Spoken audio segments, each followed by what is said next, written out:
வணக்கம் நண்பர்களே. நீ காதலிச்சிருக்கியா? சீச்சி, அப்படி ஒரு அசிங்கத்தை நான் செய்யணும்னு நினச்சி பார்த்ததே இல்லை. அசிங்கமா?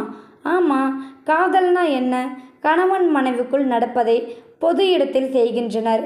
காதல் வாழ்க்கை கசக்கும் வரை பழகி எல்லாவற்றையும் அனுபவித்துவிட்டு பிரேக்கப் என்று ஒரே வார்த்தையில் சொல்கின்றனர். என் உயிரே போனாலும் உன்னை விட்டு பிரிய மாட்டேன், இழக்க மாட்டேன், நீ எனக்கு மட்டும்தான், நான் உனக்கேதான் என்றெல்லாம் வாக்கு கொடுத்து தாய் தந்தையரின் கண்ணீரை பார்த்து அடுத்த நொடியே அதை மறந்து வருகின்றனர். வயது வித்தியாசமில்லாத காதல், டைம் பாஸ் காதல், காசுக்காக காதல், உடல் ஆசைக்காக காதல், இவ்வளவுதான் இந்த காதல். அப்போ இவ்வளவு நாளாய் நீ இதைதான் காதல்னு நினைக்கிறாயாய்? ஆமாம், நம் கண் முன்னால் பார்ப்பதேதான காதல்னு சொல்ல முடியும். ஆகா, இதற்கு பெயரெல்லாம் காதல் கிடையாது. காதல் என்றால் என்ன தெரியுமா?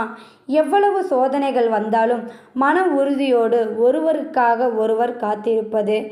நினைவுகளை சுமந்து நிஜங்களை மறந்து தனிமை நரகமாக மாற இளமை கொடுமையாகிவிட நினைவாக நினைத்து நினைத்து கட்டிய அந்த மாபெரும் கோட்டையின் பெயர்தான் இந்த பாழா போன காதல். காதல் இவ்வுலகில் வாழும் எல்லா ஜீவராசிகளுக்கும் உண்டு. கன்றுக்கு பால் கொடுக்கும் பசுவின் தாய்மை ஒரு காதல்.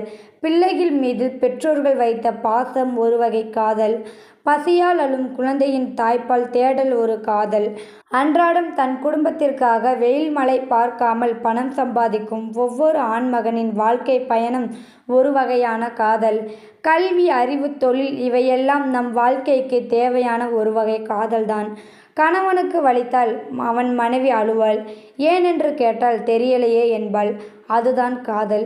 வேலைக்கு சென்ற கணவன் இன்னும் வீடு வரவில்லையே என்று வாசலில் பார்ப்பவளே, அப்போது அவள் கண்ணில் தோன்றும் தேடல் என்ற காதல். இப்படி காதலில் பல வகை உள்ளது. சரி, ஒரு ஆண் ஒரு பெண்ணை முதலாக பார்க்கிறான். பார்த்தவுடனே அவனுக்கு அவள் மீது காதல் வந்துவிடுகிறது. அது எப்படி? அப்படி ஒரு பெண்ணை அவன் இதுவரை பார்த்திருக்க மாட்டான் என்று சொல்லலாம். இல்லைனா அவள் எப்படி இருந்தாலும் காதலன் கண்ணிற்கு மட்டும் அவள் ஏதோ வானத்தில் பறந்த தேவதை தவறி பூமியில் விழுந்தது போல் பார்த்து ரசிப்பான். உலகில் உள்ள எல்லா காதலர்களும் நினைப்பது தன் பெற்றோர்களின் சம்மதம்தான். அது அவர்களுக்கு கிடைத்துவிட்டால் வானத்திற்கும் பூமிக்கும் ரெக்கை விரித்ததுதான் பறப்பார்கள். எது காதல் என்று தெரியாமலே இவ்வுலகில் பலர் உண்டு.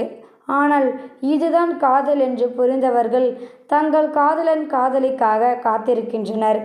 அப்படி ஒரு காத்திருந்தவர்களில் நானும் ஒருவன். ஆம், உனக்காகவே நான் எப்பொழுதும் இருப்பேன்.